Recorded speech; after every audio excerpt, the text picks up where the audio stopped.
Bang Karni, kenapa mereka tertarik sekali daripada membebaskan lahan, merekayasa agar ada laut?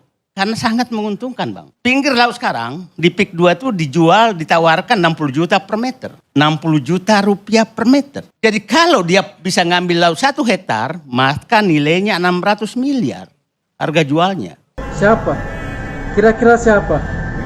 Jangan-jangan Mulyono lagi. Jadi kita baca itu juga dalam latar kepentingan politik Jokowi di eranya yang menghasilkan terbitnya HGB dan HGO itu kan. Politisinya yang penting dapat duit.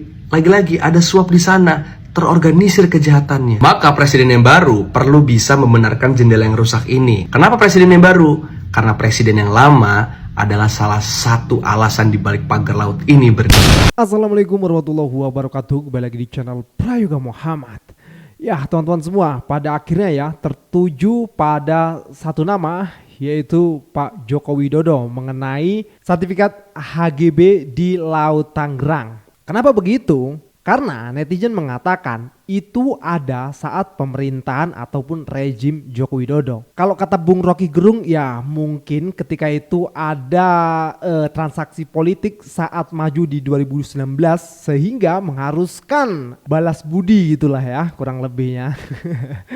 Tapi teman-teman semua memang banyak yang mengatakan seperti itu gitu loh. Dan bersyukur juga kita ya karena Pak Prabowo tegas mengatakan untuk membongkar pagar laut tersebut. Dan sekarang kan netizen rakyat itu menunggu siapa di balik ini semua. Dan menunggu pemerintah mengatakan itu gitu loh. Karena dikhawatirkan juga gitu. Nanti ketika ada kasus baru, kasus yang ini tenggelam. Biasanya sih seperti itu teman-teman semua.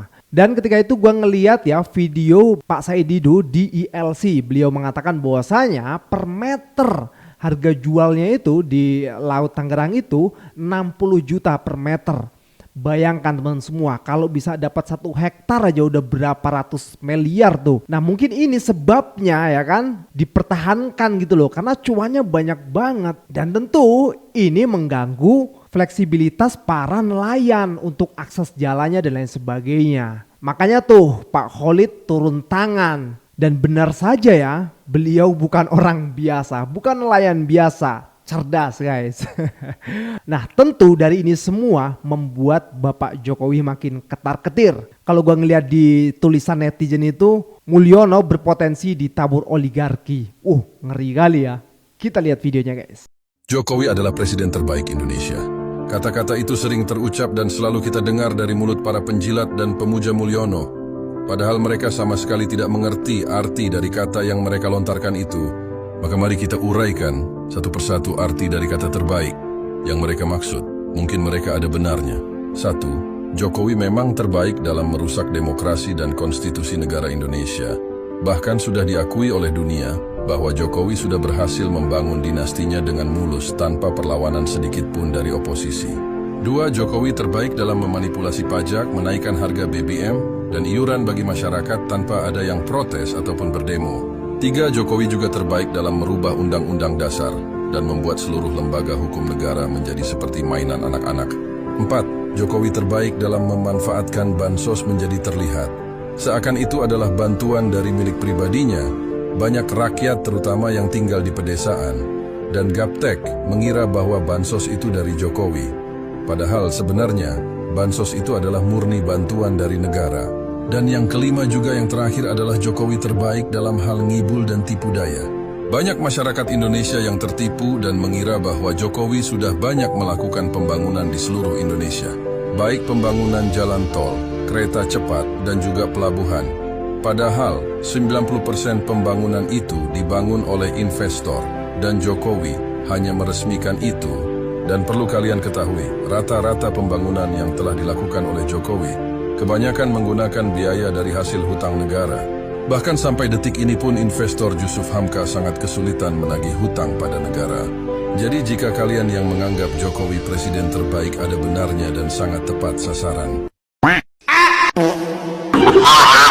Proyek strategis nasional itu sih ngasih makan pengusaha, rakyat kecil korban. proyek strategis nasional. Katanya buat pembangunan, tapi nyatanya alat legal buat ngasih cuan ke konglomerat. Contoh paling busuk, Peak Tropical Coastland. Dibangun di atas hutan lindung, dijadiin PSN biar aman dari aturan. Semua demi pengembang gede yang miskin. Dipaksa jual tanah murah, terus disingkirin. Komnas HAM laporin 114 kasus pelanggaran dari PSN. Intimidasi, tanah dirampas, rakyat dibungkam. Lihat Bandara Kertajati, megah tapi mangkrak. Uang triliunan habis percuma. Ini bukan pembangunan, ini perampasan berkedok proyek negara. Presiden Prabowo kalau nggak mau dicap sama busuknya, hentikan semua perampokan ini sekarang juga. Lebih ngeri nih Sumenep. Kalau Tangerang yang dipager-pagerin pakai bambu kemarin baru HGB, ini di Sumenep malah udah SHM. Bener-bener ini Mulyono ini. Yang diuntungin dia sama keluarga, dia balas budinya pakai kekayaan negara. Luar biasa. Aku pikir dulu Cak Nun itu cuma ngadi-adi. Ada 37 titik yang direklamasi. Dan ini satu-satu udah mulai terkuak. Nah, yang aku curigain ini adalah programnya El Gemoy yang dia bikin acara mukbang nasional untuk anak-anak sekolah. Nah, di tengah APBN yang lagi kayak gini, itu dia dapat duit dari mana? Jangan-jangan besok dia harus balas budi juga. Nah, nanti kalau laut sama hutan udah habis, jangan-jangan yang digadein nanti ginjal-ginjal kalian. Alih pengalihan menjadi HGB itu pengalihan berarti sudah melanggar. Jadi menurut saya terlalu sembrono mainnya kalau mau main untuk mengambil laut. Itu terlalu sembrono mainnya. Ini karena kita ini nggak bodoh-bodoh amat juga gitu kan. Nah, Bang Karni, kenapa mereka tertarik sekali daripada membebaskan lahan, merekayasa agar ada laut? Karena sangat menguntungkan, Bang. Di pinggir laut sekarang, di PIK 2 itu dijual, ditawarkan 60 juta per meter. 60 juta rupiah per meter. Jadi kalau dia bisa ngambil laut 1 hektar, maka nilainya 600 miliar harga jualnya. Kalau 1000 hektar, kita bayangkan aja. Nah, jadi ini memang menurut saya kita semua harus berterima kasih bahwa ini terbuka. Sehingga tidak terjadi perampasan laut oleh kong kali kong antara pengusaha dengan penguasa. Nah, memang ya, meneruskan HGB yang diterbitkan di Laut Tangerang, kira-kira siapa aja sih orang ataupun kelompok yang bakalan diproses ya secara hukum? Karena kita tahu ya, laut di Indonesia itu tidak boleh diterbitkan HGB ataupun sertifikat hak milik dan lain sebagainya macamnya. Jadi orang-orang yang menerbitkan HGB ini bakalan diproses secara hukum. Yang pertama sudah pasti ya, pengusaha ataupun perusahaan yang membeli kaflingan di sekitar Laut Tangerang itu bakal diproses secara hukum. Lalu selanjutnya pejabat-pejabat yang menerbitkan seperti juru ukur lokasi bakal kena proses secara hukum, kepala seksi dan survei pengukuran bakal kena proses secara hukum juga. Lalu kepala seksi penetapan hak dan pendaftaran tanah juga bakal kena proses secara hukum. Dan yang terakhir, pimpinannya ataupun kepala kantor ATR BPN di Tangerang juga bakal diproses secara hukum. Orang-orang yang saya sebut tadi itu sudah pasti ya melakukan tindakan kolusi ataupun korupsi bersama. Ini bukan maladministrasi, ini bukan hanya sekedar salah tanda tangan, ini sudah jelas, sudah pasti bahwasanya ini merupakan korupsi bersama ataupun kolusi yang dilakukan oleh pejabat dan pembeli ataupun perusahaan ataupun pengusaha. Dan kesemua orang ini bakal siap-siap masuk penjara ya. Sekian dari saya. AHY bongkar fakta soal pagar laut Tangerang. Ternyata miliki sertifikat yang terbit di era Jokowi. Bayangkan ada 263 sertifikat di mana itu tuh sudah dikapling-kapling guys. Laut dikapling-kapling. Padahal itu secara hukum melanggar undang-undang. Yang kedua, kalau misalkan itu nggak melanggar undang-undang, siapa yang ngukur dan memberikan kartu merah ibaratnya untuk laut yang jelas peruntukannya untuk nelayan, untuk ekosistem dan sebagainya, tiba-tiba dikapling. Dan yang paling parah, ini kaitannya sama oligarki yang secara terang-terangan disinyalir memberikan satu kontribusi terhadap kemenangannya Jokowi 2019. Ini sangat menarik. Semoga tidak ada lagi kasus-kasus semacam ini ya. Kita ikuti perkembangannya nanti. Ayo lo, siapa yang bertanggung jawab atas kasus ini? Jadi siapa yang bertanggung jawab atas terbitnya sertifikat hak guna bangunan tersebut? Siapa? Kira-kira siapa? Jangan-jangan Mulyono lagi. Jadi kita tetap harus balik pada substansi, yaitu pelanggaran hukum. Di belakang pelanggaran hukum itu pasti ada transaksi politik. Di belakang transaksi politik pasti ada upeti-upeti bisnis. Kan semua ini mesti kita baca di dalam kondisi politikal ekonomi ketika Presiden Jokowi menginginkan kemenangan di 2019. Jadi itu pasti di belakang itu bekerjalah mesin-mesin politik, mesin-mesin ekonomi untuk membackup ambisi Presiden Jokowi. Jadi hipotesis ini mesti kita terangkan. Jadi kalau ditanya itu zaman menteri siapa, nggak penting zaman menteri siapa, karena pada waktu itu Presiden Jokowi menguasai kabinet dan secara sistem presidensial ya presiden bisa iakan semua permintaan yang atau meminta supaya semua menteri itu mengiyakan kepentingan dia kan. Jadi kita baca itu juga dalam latar kepentingan politik Jokowi di eranya yang menghasilkan terbitnya HGB dan HGO itu kan. Walaupun skandal-skandal ini mungkin sekarang masih bisa ditunda, tapi ini akan membebani pemerintahan yang akan datang. Jangan harap ya aktor utama yang ngaflingin laut itu bisa ketangkep. Macan Asia tuh cuman slogan pas kampanye. Sekarang mah kucing Kartanegara. Kalian pikir baliho gemoy yang terpasang di Seantero Indonesia Raya itu nggak ada sponsornya? Kalian sih milih presiden berdasarkan baliho PA. Teruntuk Bapak Said Didu yang terhormat. Aduh, Bapak ngapain sih Pak kayak gitu Pak? Berani banget ngungkap kejahatan-kejahatan yang terjadi di dalam kasus pagar laut di Tangerang Pak. Ngapain sih berkuar-kuar katanya ada sertifikatnya lah, apalah. Ya walaupun sekarang terbukti ya Pak ya, kalau emang bener ada sertifikatnya. Ya walaupun agak lucu aja gitu ya, masa laut punya sertifikat. Terus juga sering banget nyenggol-nyenggol Pak Jokowi. Pak Jokowi itu presiden terbaik di Indonesia loh Pak selama 2 periode. Kata orang-orang yang mendukung. Apalah kata media-media yang katanya dia presiden terkorup gitu Pak. Enggak lah ya, presiden terbaik Pak. Gitu-gitu Pak Presiden Jokowi itu banyak loh Pak ninggalin legacy Pak. Termasuk ninggalin beban-beban buat Pak Prabowo sekarang Pak. Ya namanya presiden kan gak ada yang sempurna ya Pak ya pada saat dia menjabat. Ya tapi intinya Bapak Said Didu ini jangan terlalu berkuar-kuar lah Pak. Jangan terlalu berani. Jangan terlalu tulus gitu sama masyarakatnya jadi ketahuan nanti orang yang mau main proyek-proyek nakal Pak.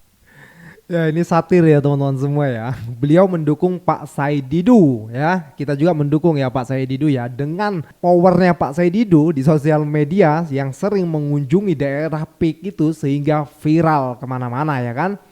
Bahkan 4 buzzer itu atau 5 buzzer ketambah Abu Janda itu mental semua dan sekarang nyungsep tak tahu keberadaannya di mana. Ya kita dukung ya pokoknya ya. Ya mudah-mudahan Pak Prabowo berani mengungkap siapa dalang dibalik ini semua. Kalau Bung Rocky Gerung mengatakan ya mungkin bisa jadi Mulyono juga gitu ya. Dan banyak netizen yang mengatakan seperti itu. Apakah benar? Ya kita tinggal tunggu saja guys. Oke kita lanjut lagi ke videonya. Cuma di Indonesia ada pagar laut berdiri tegak puluhan kilometer, ilegal dan dapat izin lagi. Yang ngasih izinnya itu negara, belaga bodoh seakan-akan pagar ini datang dari laut dari Nyi Roro Kidul. Ada teori yang bisa menjelaskan keabsurdan ini. Broken window theory yang bilang kalau kesewenang-wenangan, ketidakteraturan dibiarkan terus-menerus, dia lama-lama akan menjadi kejahatan bahkan terorganisir. Dalam case pagar laut ini, ayo coba kita bedah. Di mana pembiarannya, di mana kesewenang-wenangannya, dan di mana letak kejahatannya. Satu soal pembiaran. Ternyata pagar laut ini udah ada hak guna bangunnya dari tahun 2023. Tapi kenapa pemerintah selama ini nggak pernah bertindak? Ya karena belum viral. Belum lagi menteri-menteri yang nggak kompak. Menteri KKP contohnya, yang terkesan defensif terhadap pagar laut ini. Seakan pura-pura nggak tahu. Tapi di satu sisi, Menteri ATR BPN malah memvalidasi kalau ternyata betul pagar-pagar laut ini punya HGB. Ini kan berarti ada yang nggak seneng ketika pagar-pagar laut ini dirobohin. Kenapa? Karena UUD, ujung-ujungnya duit. Kedua soal penyelewengan. Putusan MK itu udah mengatakan kalau laut itu nggak boleh dikasih hak guna bangun. Laut itu diperuntukkan untuk seluruh rakyat Indonesia demi kesejahteraan, keadilan, kemakmuran, dan sebagainya. Artinya ada suap penyuap izin dari negara kepada pebisnis-pebisnis nakal. Padahal ini apa? Inkonstitusional, abuse of power, dan UUD. Ujung-ujungnya duit lagi kan? Dan ketiga, terjadinya kejahatan terorganisir. Bukan hanya soal pagar laut loh. Korupsi izin lingkungan itu sudah sering terjadi di mana-mana. Bahkan Undang-Undang Cipta Kerja buatan Mulyono itu jadi melemahkan izin soal AMDAL. Dan yang ketiga, pagar-pagar laut ini bukan hanya berdiri tegak di Tangerang, Bekasi, bahkan sekarang ditemukan di Surabaya. Kenapa? Karena ada pembiaran dari negara terhadap pebisnis-pebisnis nakal yang pengen membangun bangunan ilegal. Politisinya yang penting dapat duit. Lagi-lagi ada suap di sana, terorganisir kejahatannya. Maka presiden yang baru perlu bisa membenarkan jendela yang rusak ini, kalau kata broken window theory. Kenapa presiden yang baru? Karena presiden yang lama adalah salah satu alasan dibalik pagar laut ini berdiri. Prabowo Subianto harus ikut dalam melawan kejahatan ini. Jangan sampai tunduk sama menteri yang menolak perintah Bapak untuk mencabut pagar-pagar laut ilegal ini. Jangan sampai tunduk hanya karena dia menteri terkaya di kabinet yang sekarang. Jangan berharap Indonesia menjadi lumbung pangan dunia. Jangan berharap Indonesia menjadi pusat perekonomian dunia kalau masalah pagar laut di depan mata aja tidak nampak dan tidak tuntas.